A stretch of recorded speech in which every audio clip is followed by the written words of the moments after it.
Trump shared a video on social media. First 59 seconds about how he really won 2020. Last 2 seconds show Barack and Michelle Obama depicted as primates. Watch how the White House responds. 3 different explanations before Trump admits he watched it. 0 apologies. This wasn't an accident. I mean, interestingly, Senator Tim Scott of South Carolina, the only African-American Republican senator, who said this is the most racist thing I've seen coming out of the White House, which I thought was interesting phrasing. Yeah. He didn't say, this is the only racist thing I've seen coming out of the White House. Yeah. The most, right? Look, I mean, this is astonishing. I mean, I think it's important to look at this in a couple of different ways.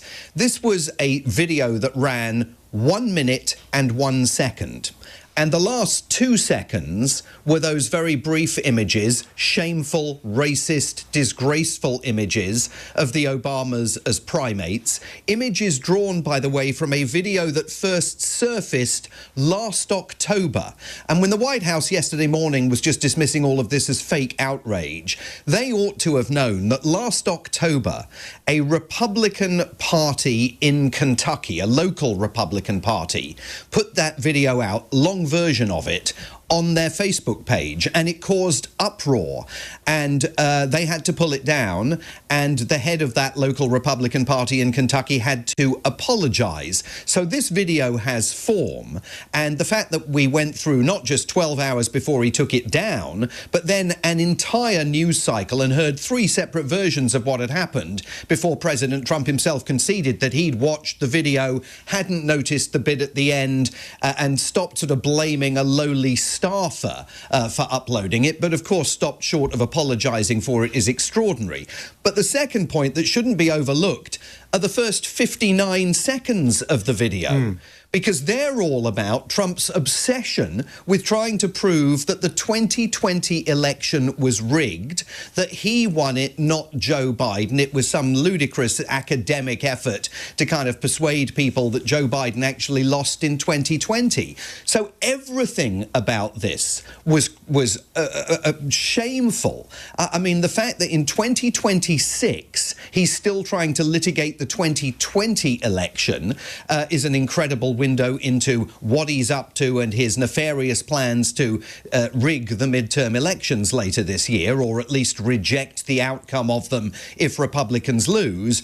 And then that last 2 seconds, just revelatory of the fact that the Republican Party, on numerous occasions, this is not a one-off, his government on numerous occasions is embracing racist imagery, totalitarian tropes, and a general authoritarian approach that is all designed to undermine American democracy, and in the case of that video, to engage in an act of racism towards a former first couple. The charitable way of looking at this is nobody glimpsed the last 2 seconds of that video. They saw the first part of it.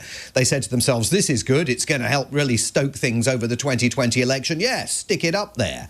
The less than charitable version is that maybe a staffer did indeed see that thing at the end, depicting the Obamas as primates, and thought, OK, well, that doesn't really matter. You know, that's fine. That's OK. It's in keeping with a general tone of this administration. And I think you've got to come back, Matt, to the general tone. I mean, we have seen the Department of Homeland Security, the Department of Labor, the White House embracing a whole meme culture that depicts the administration as totalitarian in approach and often white supremacist. There's all of these references that are made through the memes that they embrace that often, critics contend, look like imagery and slogans that were used by Hitler and the Nazis during World War II. When they're asked about this, and the Atlantic magazine has published an excellent piece about this, when the Homeland Security Department, for example, was asked about this, the Assistant Homeland Security Secretary said,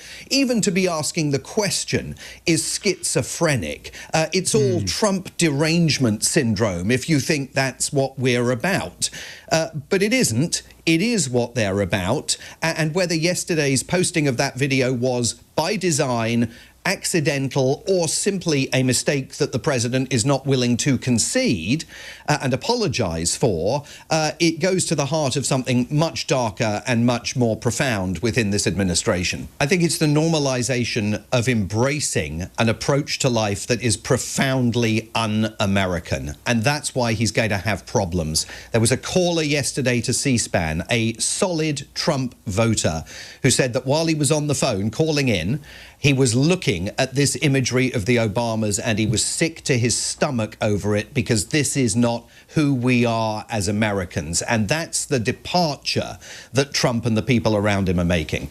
Tim Scott, the only black Republican senator, calls it the most racist thing I've seen coming out of the White House. Not the only racist thing, the most racist. Here's what matters. This exact video already caused a scandal in October.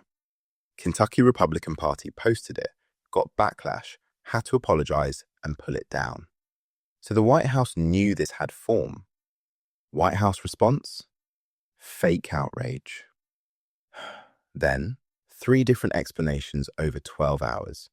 First, blame a staffer. Then, nobody watched the whole thing. Finally, Trump admits he watched it but didn't notice the end. Never apologizes, just takes it down. 2 ways to read this. Either nobody checked a 1-minute video before posting, or someone saw those last 2 seconds and thought it was fine. Given the pattern, probably the latter. Department of Homeland Security, Department of Labor, the White House, they've been embracing memes with totalitarian and white supremacist imagery for months. When questioned, they call it Trump derangement syndrome. But here's the thing. The first 59 seconds aren't filler. Trump's still trying to prove 2020 was rigged. That's not ego. That's groundwork. He's already said he won't accept midterm results if Republicans lose. This is the warm-up. A Trump voter called C-SPAN while looking at those images. Said he felt sick to his stomach. This is not who we are as Americans. 12 hours, 3 explanations, 0 apologies. That's not a mistake. That's testing how far you can push before even your own people bail. Answer? Pretty far, apparently.